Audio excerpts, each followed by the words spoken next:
নমস্কার বন্ধুরা, লৌকিক অলৌকিক বাংলা চ্যানেলে সকল শ্রোতা বন্ধুকে স্বাগত জানিয়ে আজ আমরা একটা গল্প শুনব। যে শ্মশানে আগুন নিজে নিজে জ্বলে ওঠে। লিখেছেন গৌতম বিশ্বাস, কণ্ঠে আমি সুদেষ্ণা চক্রবর্তী। আমরা আগে গল্পটা শুনে নিই, তারপর একটু কথাবার্তা হবে। বর্ধমান জেলার এক প্রত্যন্ত গ্রাম কুশমুড়ি। ছোট্ট গ্রাম, চারিদিকে ধান ক্ষেত, বাঁশঝাড় আর পুরনো পুকুর। দিনের বেলায় শান্ত, কিন্তু সন্ধ্যার পর গ্রামের মানুষ যেন অদৃশ্য ভয়ে ঘরে ঢুকে দরজা বন্ধ করে দেয়। কারণ গ্রামের শেষ প্রান্তে শুকিয়ে যাওয়া অজয় নদীর ধারে ছিল এক অভিশপ্ত শ্মশান, কালোডাঙা মহাশ্মশান।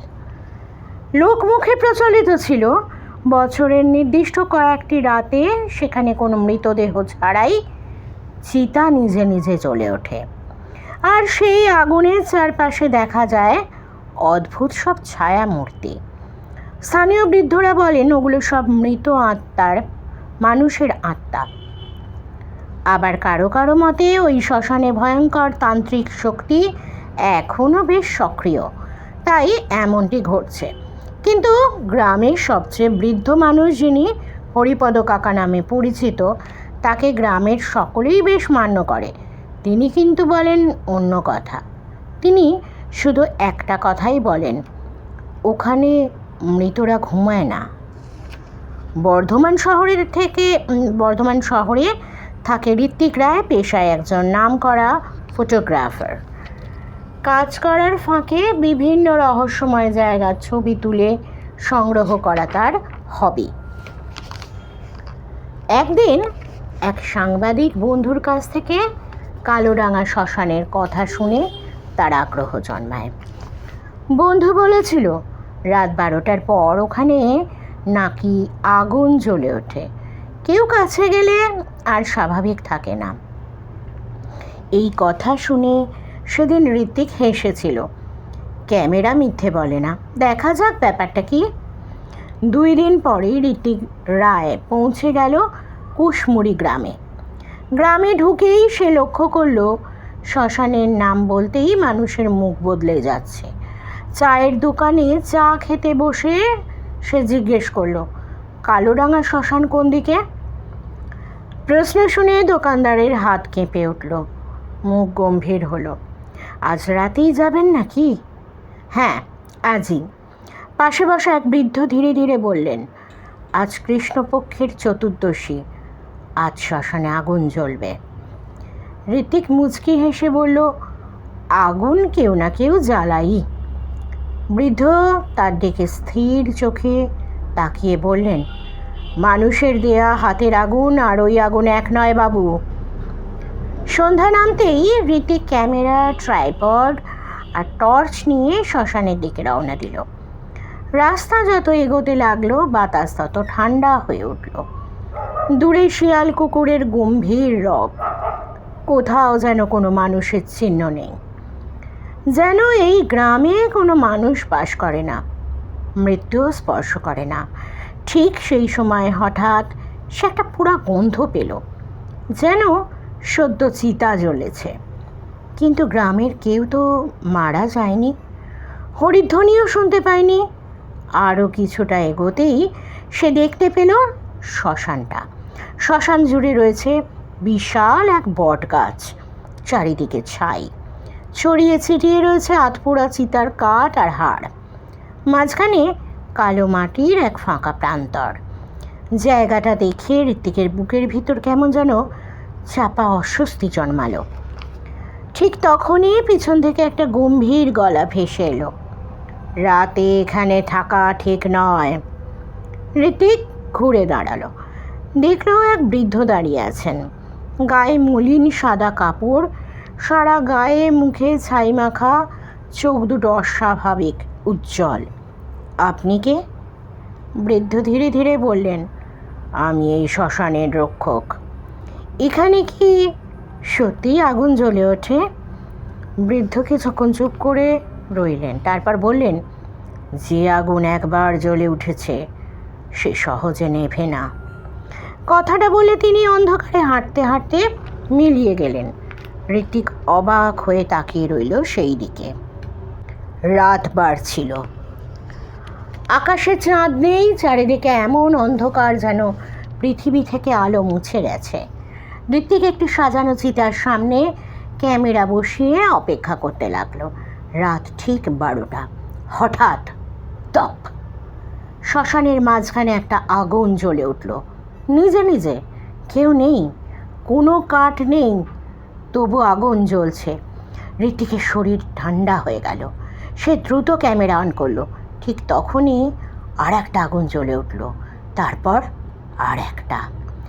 মুহূর্তে পুরো শ্মশানে ছড়িয়ে পড়ল অসংখ্য আগুনের চিতা, যেন শ্মশানে শত শত চিতা জ্বলছে, অথচ শবদাহ করার কোনো কাঠুরিয়া নেই।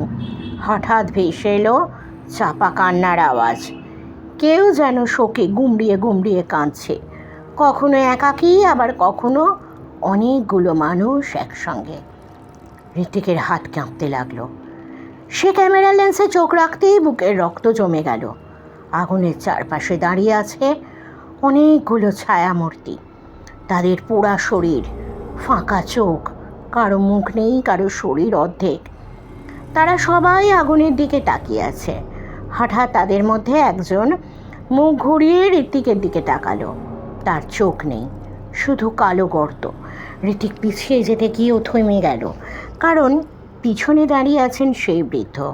তবে এবার তার মুখটা অন্যরকম, যেন চোখ দুটো ইটের ভাটার মতো জ্বলছে, গলায় হাড়ের মালা। বৃদ্ধ ধীরে ধীরে বললেন, ওরা সব অপেক্ষা করছে। কার জন্য? যে তাদের মৃত্যুর কারণ ছিল। বাতাস হঠাৎ ভারী হয়ে উঠল। বৃদ্ধ বললেন, আজ থেকে 50 বছর আগে এখানে এক তান্ত্রিক প্রেত সাধনা করত। মুক্তির প্রতিশ্রুতি দিয়ে সে বহু মানুষকে বলি দেয়। ঋত্বিক স্তব্ধ। বৃদ্ধ আবার বললেন, এক রাতে গ্রামের মানুষজন নিজেদের স্বজনদের হারিয়ে বড় হিংস্র হয়ে তাকে পুড়িয়ে মারে, কিন্তু মৃত্যুর আগে সে অভিশাপ দিয়ে যায়, যতদিন আমি মুক্তি না পাবো ততদিন এই শ্মশানের আগুন জ্বলতেই থাকবে। ঠিক তখনই শ্মশানের মাটি কেঁপে উঠল। আগুনগুলো হঠাৎ অনেক উঁচু হয়ে উঠল, আর সেই আগুনের মাঝখান থেকে ধীরে ধীরে বেরিয়ে এলো একটা বিশাল কালো ছায়া। দীর্ঘ দেহ, জ্বলন্ত চোখ, সারা শরীরে আগুনের দাগ, তার মুখে অস্বাভাবিক হাসি। বৃদ্ধ ফিসফিস করে বললেন, তাকিয়ে দেখো, সে ফিরে এসেছে এবার। চারপাশের সব আত্মা হঠাৎ একসঙ্গে কাঁদতে শুরু করলো। শ্মশানের বাতাস ভারী হয়ে উঠল পোড়া মাংসের গন্ধে। ঋত্বিক অনুভব করলো তার নিঃশ্বাস বন্ধ হয়ে আসছে। কালো ছায়াটা ধীরে ধীরে তার দিকে এগিয়ে এলো। তার কানে ভেসে এলো গভীর গম্ভীর শব্দ, জীবিত মানুষ কেন এসেছিস? ঋত্বিক কথা বলতে পারছিল না, সে কথা বলার শক্তি হারিয়ে ফেলেছে। হঠাৎ সে লক্ষ্য করলো বৃদ্ধ কোথাও নেই, শুধু চারিদিকে আগুন আর মৃত মানুষের ছায়া। ছায়াটা এবার হাত তুলল। মুহূর্তে ঋত্বিকের চোখের সামনে ভেসে উঠল ভয়ঙ্কর সব দৃশ্য। জ্বলন্ত চিৎকার, মানুষকে আগুনে ঠেলে দেওয়া হচ্ছে, তান্ত্রিকের বিকট হাসি। ঋত্বিক চিৎকার করে উঠল। ঠিক তখনই মেঘহীন আকাশে প্রবল বজ্রপাত শুরু হলো। বটগাছের ডালগুলো ঝড়ে কেঁপে উঠল, আর এক বজ্রকণ্ঠ ভেসে এলো, মহাকালের নামে তোকে বেঁধে দিলাম। ঋত্বিক দেখল সেই বৃদ্ধ আবার তার সামনে দাঁড়িয়ে রয়েছেন। এবার তার হাতে ত্রিশূল, চোখে আগুন। তিনি মন্ত্র পড়তেই চারপাশের আগুন ঘূর্ণির মতো উঠতে লাগলো। কালো ছায়াটা ভয়ঙ্কর চিৎকার করলো, তারপর এক প্রচণ্ড বিস্ফোরণ, সব অন্ধকার।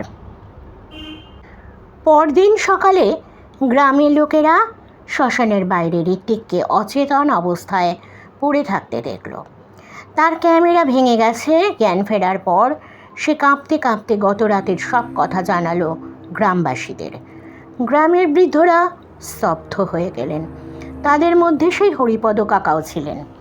হরিপদ কাকা ধীরে ধীরে বললেন, যে বৃদ্ধকে তুমি দেখেছ তিনি শিবানন্দ অঘোরী। তিনি কোথায় থাকেন? বৃদ্ধ কাঁপা গলায় বললেন, তিনি তো 20 বছর আগে এই শ্মশানেই মারা গেছেন। ঋত্বিকের শরীর ঠান্ডা হয়ে গেল। কিন্তু সবচেয়ে ভয়ঙ্কর ঘটনা ঘটল কয়েকদিন পরে। ভাঙা ক্যামেরার মেমোরি কার্ডে মাত্র একটা ছবিই বেঁচে ছিল।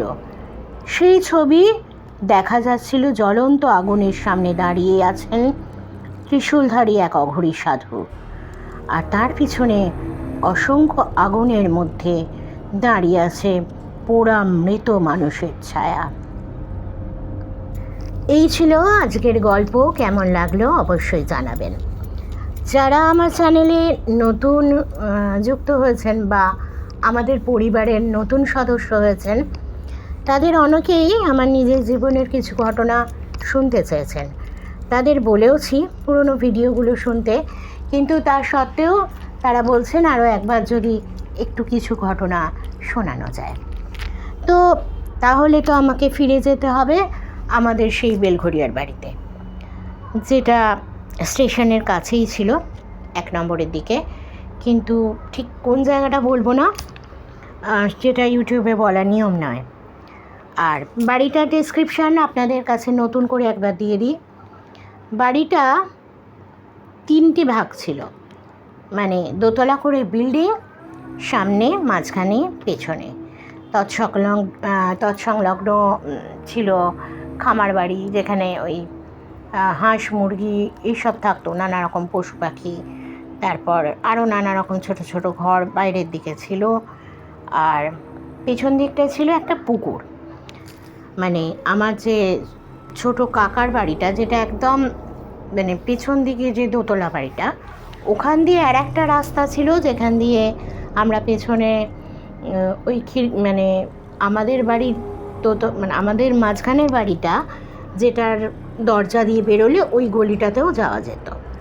তো একটা গলির মানে একটা তলার সঙ্গে আর একটা তলা, বারান্দা, রক, দরজা, খিলেন, উঠোন এইসব দিয়ে যুক্ত ছিল।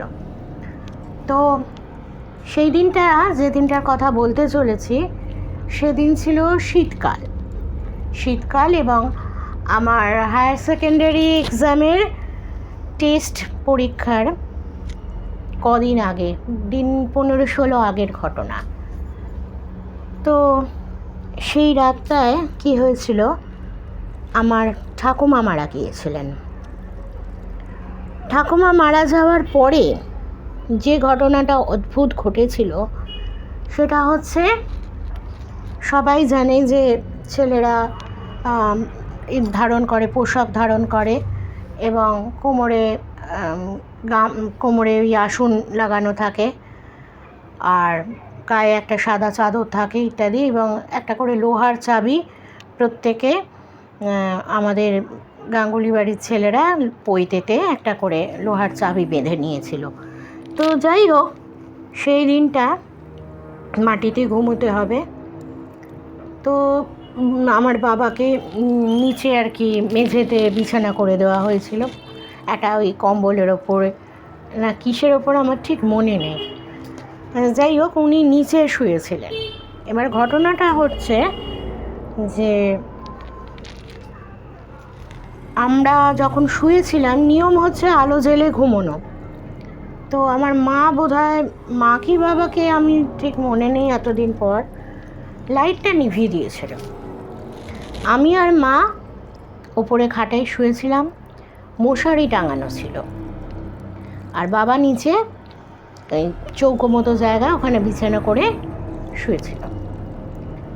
এইবার হঠাৎ মাঝরাত্রি, বেশ অনেকটা গভীর রাত্রি, আমি একটু ছটফট করছিলাম, আর আমার ঘুমটা ভালো, মানে গভীর ঘুম হয়নি। হঠাৎ চোখটা খুলতে, আস্তে করে চোখটা খুলতে কিরম যেন গায়ে শিরশির করছিল।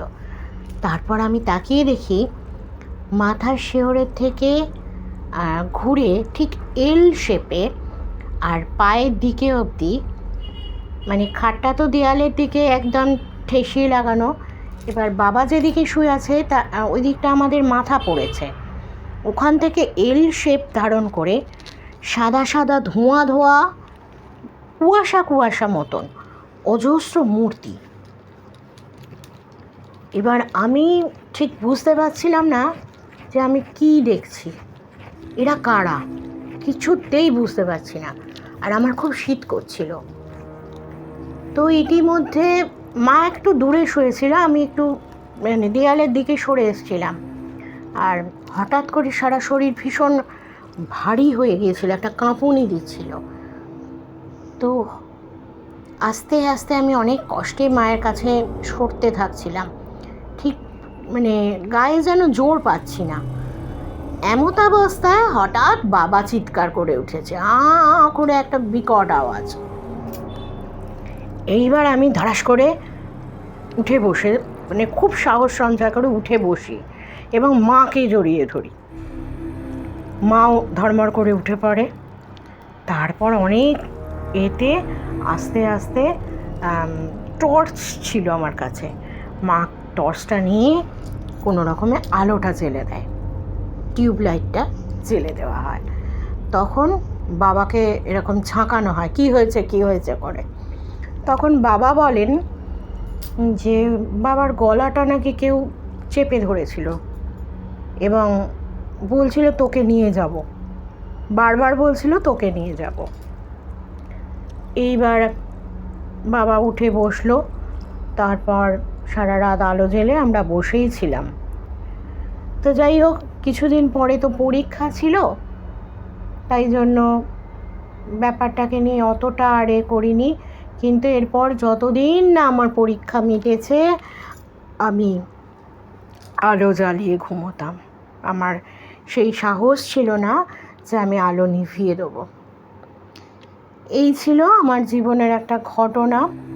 বেলঘরিয়ার বাড়িতে তো আপনারা শুনেছেন, যারা পুরনো শ্রোতা আছেন, পুরনো পরিবারের সদস্যরা আছেন, ওই বাড়ির অজস্র ঘটনা এবং অনেক ঘটনা আমার নিজের চোখে দেখা। অনেকে প্রশ্ন করেন আমি কেন দেখতে পেতাম না। একা আমি নয়, ওই বাড়িতে যারা যারা থাকতেন সবাই মোটামুটি জানতেন কে আছে বা কারা আছে এবং প্রত্যেকেই অনুভব করেছিলেন। আর শুধু বেলঘরিয়ার বাড়িতে নয়, আমি অন্য জায়গাতেও তো দেখতে পাই। মাঝে মাঝে এরকম ঘটনা আমার সাথে ঘটেছে, যেটা এখন অনেক কমে গেছে। কারণটা হচ্ছে সবাই তো দেখতে পায় না, তারা অনেক সময় প্রমাণ চায়। না ভাই, আমি প্রমাণ করবার জন্য তাদের সঙ্গে আমি তাদের সঙ্গে সংঘর্ষে যেতে রাজি নয়। তারা আমাকে দেখা দেন, যোগাযোগ করেন। হয়তো আমার বাচ্চাটেই অনেকে বলেছেন, যারা অ্যাস্ট্রোলজার বা আমার তান্ত্রিক দাদা দিদি যারা আছেন, আমার বাচ্চাটেই নাকি এরকম লক্ষণ আছে যাতে ওনারা আমাকে মিডিয়াম হিসেবে পান। আমি নাকি খুব ভালো মিডিয়াম বা সাইকিক যা বলা হয়। তো এই ছিল জীবনের একটা ঘটনা। বিশ্বাস অবিশ্বাস সবই আপনাদের হাতে। আর যারা বিশ্বাস করেন না তাদের বলবো, না হয় গল্প হিসেবেই শোনেন। কিন্তু যারা এই বিষয়গুলো যাদের ঝেলতে হয়েছে তারা তো জানে কতটা কষ্ট হয় বা কী সহ্য করতে হয়। এরকম আমার জীবনে বহু ঘটনাই ঘটেছে, পুরনো শ্রোতারা জানেন। নতুনদের জন্য আজ একবার রিপিট করলাম। কেমন লাগছে? একই চ্যানেলে রহস্য গল্প, ভৌতিক গল্প, দৈবিক গল্প, ঘটনা সমস্ত কিছু শোনা যাচ্ছে। সুতরাং দোনামোনা না করে চ্যানেলটাকে সাবস্ক্রাইব করে আমাদের পরিবারের সদস্য হয়ে যান। অনুরোধ করব আরও একটা, সেটা হলো আপনাদের জীবনে বা আপনাদের পরিচিত কারোর জীবনে যদি এমন ঘটনা ঘটে থাকে, সে দৈবিক হোক, অলৌকিক হোক, ভৌতিক হোক, আমাদের সাথে চ্যানেলে যোগাযোগ করবেন। ডেসক্রিপশন বক্সে মেল আইডি দেওয়া থাকে, আপনারা ঘটনা লিখে পাঠাতে পারেন অথবা হোয়াটসঅ্যাপে ভয়েস রেকর্ড করে পাঠাতে পারেন। সমস্ত কিছুই বক্স থেকে পেয়ে যাবেন। তাহলে আজ কথা না বাড়িয়ে শুভরাত্রি জানিয়ে আমি সুদেষ্ণা বিদায় নিচ্ছি। সকলে ভালো থাকুন, শুনতে থাকুন, সুস্থ থাকুন। আর চ্যানেলটাকে অবশ্যই সাবস্ক্রাইব করে দেবেন, অল বাটনটা প্রেস করতে ভুলবেন না। তাহলে সব নোটিফিকেশন আপনাদের কাছে সবার আগে পৌঁছে যাবে। শুভরাত্রি, গুড নাইট, টাটা।